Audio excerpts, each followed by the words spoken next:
huge companies to come into their backyard. And the least that they can do is contribute something back to those communities that are allowing them to make all this money. They're providing services, they're providing jobs. I mean, now on top of that, they have to provide food, home, and comfort to illegals? Well, not all day laborers are illegals. We've got to get that straight.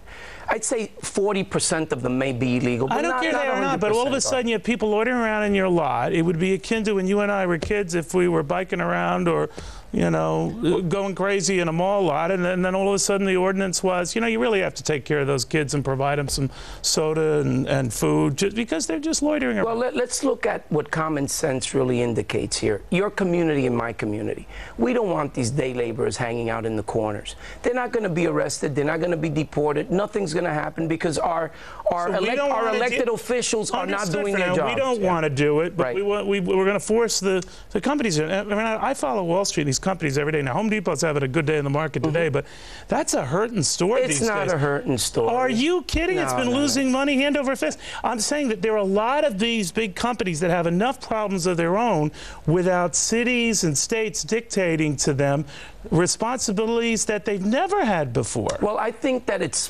good and workmanlike. It's always good for big corporations to try to give back to communities, and this is a way that they can give back to communities. A great deal already. Well, not Home really. Depot is a sponsor to a lot of Olympic athletes. It's a sponsor to educational initiatives in its communities, and not only Home Depot. I'm talking scores of other stores that already do a great deal of good for the communities. And now you these immigrants are doing good things as well. I'm not dismissing that. They're mowing your lawns, they're building your homes, they're serving your restaurants. Then you have to. I know, but then, all right, you're doing everything for me. You know what I'm going to do? I'm going to build a home for you. Well, you've done so much for me. I'm going to build a home for you. It is so screwed up. I mean, the company is there to do business, to sell goods, to sell 2x4s, to sell Duraflame logs, right? To sell mowers and light bulbs. And now all of a sudden the city of Los Angeles says, besides that other stuff you're recommending people build, you build something for these day laborers who are on your parking. Let's really look at it the way it is. We're talking about pennies to build a shack where these people can actually be able to go to a bathroom so that they're not peeing on behind a tree or in your neighborhood. I don't think anyone is going to think. I think that it's then go into Home business. You know what? Home Depot has men's and women's rooms. It's good business. Home Depot has soda machines. I've been in there. So I'm just saying that you are now providing a special blanket authority for people who are just lounging around the area. You're trying to give them more rights and services than you do your own customers. I'm not saying it's not a wonderful thing to do, and I guess if stores and all these others have the wherewithal to do it. Communities and taxpayers can't afford to do it. You know why? So you're saying communities can't afford to do it, so stick it to companies who you think can. No. Where is it written? Where is it written in the charter that they're obligated to do this? But Neil, you should let me respond because you're not letting me respond.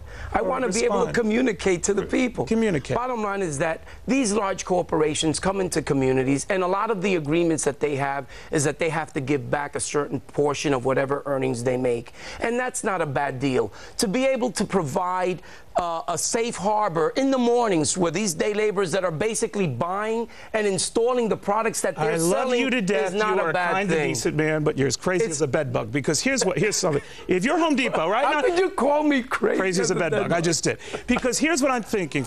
All of a sudden, you're telling Home Depot, if you want to come to my community, we want you to. It's not enough that you provide educational grants to schools and hospitals in the area. I don't think they do enough. By the way, they do. But we have one other thing we want you to do. We seem to have a lot of illegals who meander in parking lots, and we'd like to make sure when you build something that you also include housing and support services. Not housing. Oh, come on. Not housing. You know what happened in the town of Mamaroneck in Westchester County? They were sued. Undocumented immigrants and organizations sued the town. The town lost that lawsuit in the courts. So it's not the communities, it's our court system. You just said it's our court system. So they lost it. No, so the town had to build them a facility. This is what makes you crazy. This is what makes you crazy. But why are you saying I'm crazy? Don't say that. No, but you're a very nice man. No. You have a big heart, but you know what? But you are obligating companies to pay for that big heart. No. And these companies, I get. Oh, here's a news flash, Sparky. These companies companies are having a tough time these days. And now you're adding this onus onto them. This is pennies. We're not talking about a lot of money. Pennies? Yes. How much do you think it would cost Home Depot? How much do you think it's going to cost? Probably $100,000 or less. Really? And how many Home Depots do you think there are? It doesn't matter so how many. So in Los Angeles, 100,000, 100,000. It's only Home Depot in LA that's considering this. Oh. I think it should expand around Fernando, the country. But I don't think it's a big deal. I don't think it's that bad. By the way, you're a big bad bug. All right, it's thanks, good seeing you. You're still crazy, but no, don't say it. You have a big heart. Don't believe him. Don't believe crazy, but right.